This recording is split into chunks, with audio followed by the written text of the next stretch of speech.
वो उसे प्यार से टिम्मी कहता था, पर लड़की का नाम था सिमरन। सिमरन के राज फिल्मों में हुआ करते थे, हकीकत में अनुज। अपनी सगाई की अंगूठी अपने सीनियर ऑफिसर को पकड़ाकर अनुज ने कहा, सर लौट आने के इरादे से तो जा रहा हूँ, लेकिन ना लौट पाया तो यह अंगूठी टिम्मी को दे दीजिएगा। नमस्ते हिंदुस्तान, कैसे हैं आप लोग? आपको बताऊं, आप क्या जानते हो कि वो जानता था कि जंग की पहली और आखिरी शर्त फतह या शहीदी होती है। उसे मिला था टाइगर हिल का दुर्भिक्ष टारगेट पॉइंट 4875 से दुश्मनों को खदेड़ने का। पिंपल 2 नाम की यह बला जिन बिना एरियल स्ट्रिंग के चढ़ी ही ना जा सकती थी, पर प्रोफेसर साहब का यह ज्वाला और सिमरन का यह प्यार कहाँ ऐसी नामुमकिन फामुमकिन जैसी बातें पर उलझे। चढ़ गया फिर वो अपनी प्लाटन लेकर, और जो राह पड़ा उन्हें जन्नत के हूरों के चोली में क्या है दिखाता गया। पॉइंट 4875 जंग का गेटवे ऑफ इंडिया था, जहां फतह के अलावा और ऑप्शन नहीं थी। 16,000 फीट की इस दुर्भिक्ष ऊंचाई पर दुश्मनों ने तो अपनी पूरी तरह से कमर कस रखी थी, लेकिन कैप्टन साहब बारूद थे, बारूद। उनके हर बढ़ते कदम दुश्मनों के हौसले और योजना दोनों को ध्वस्त करता गया, और दुश्मनों ने अपने जन्मों जन्म के सपनों को चूर चूर होने की खींच में हमारे कैप्टन की जान ले ली।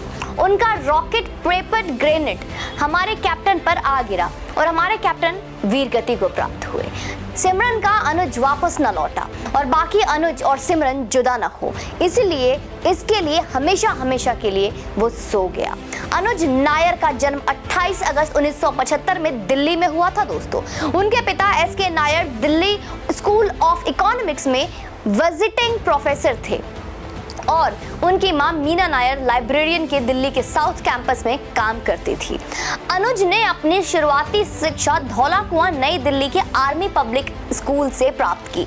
वह पढ़ाई में काफी अच्छे थे। इतने ही नहीं, अनुज पढ़ाई के साथ साथ खेल में भी बहुत अच्छे थे। उन्हें वॉलीबॉल खेलना बहुत पसंद था और लॉन्ग डिस्टेंस रनिंग भी काफी अच्छे से करते थे। आपने अक्सर ही सुना होगा कि हर सैनिक बचपन से ही आर्मी में जाने का सपना देखता है। उसी तरह से अनुज में बचपन से ही देशभक्ति की भावना इस प्रकार की थी कि उन्होंने बचपन में ही ये तय कर लिया था कि वो आर्मी में जाकर देश की सेवा करना चाहते हैं, और उन्होंने अपना ये सपना पूरा भी किया। अनुज के स्कूल के टीचर उन्हें बंडल ऑफ एनर्जी कहा करते थे।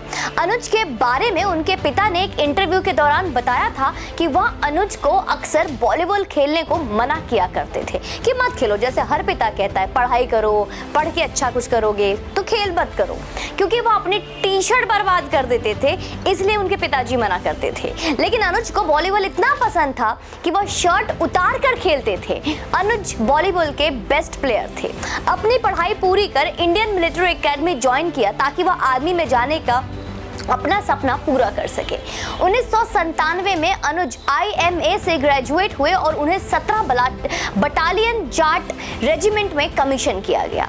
इंडियन मिलिट्री एकेडमी से ग्रेजुएट होने के बाद 17 बटालियन जाट रेजिमेंट में जूनियर ऑफिसर के पद पर उन्हें कारगिल, जम्मू और कश्मीर में पोस्टिंग मिली। अनुज नायर सबसे बड़ा ऑपरेशन पॉइंट 4875 पर भारत का वापस कब्जा हासिल करना था। पॉइंट 4875 पर कब्जा करना उनकी स्ट्रैटेजिक लोकेशन की वजह से सबसे महत्वपूर्ण था दोस्तों, जिस पर कब्जा करने के लिए विक्रम बत्रा को भी भेजा गया था। टाइगर हिल पर वापस भारत का कब्जा पूरी तरह से कायम करने के लिए पॉइंट 4875 पर भारत का कब्जा हासिल करना भी उतना ही जरूरी था। पॉइंट 4875 पर चार्ली कंपनी पर कब्जे का जिम्मा था। इस अभियान पर चार्ली कंपनी के कमांडर के घायल होने के कारण इसका कमान विक्रम बत्रा और अनुज नायर के हाथ आई। इन्होंने टीम के 2 हिस्सों में विभाजित किया और हमले की प्लानिंग की। पॉइंट 4875 पाकिस्तानी घुसपैठियों के कई बंकर थे जिन्हें नष्ट करना अति आवश्यक था। अनुज नायर की टीम ने अभियान के लिए आगे बढ़ने लगे, लेकिन लगातार पाकिस्तानी घुसपैठियों की तरफ से भारी गोलीबारी हो रही थी, जिसके लिए अनुज नायर की टीम ने काउंटर अटैक किया। उनके इस काउंटर अटैक ने पाकिस्तानियों को पीछे हटने पर मजबूर कर दिया। अपने इस अटैक के दौरान अनुज नायर ने 9 पाकिस्तानियों को मार गिराया और 3 मशीन गन बंकरों को भी नष्ट किया। अनुज नायर की टीम ने 4 में से 3 बंकरों को सफलतापूर्वक तबाह कर दिया, लेकिन 4 बंकर को नष्ट करने के दौरान दुश्मनों की तरफ से दागे गए ग्रेनेड से अनुज नायर को टक्कर लगी।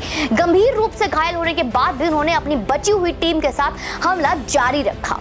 अनुज नायर की टीम का कोई सदस्य इस अभियान में नहीं बच पाया और कैप्टन अनुज नायर भी वीर गति को प्राप्त हुए।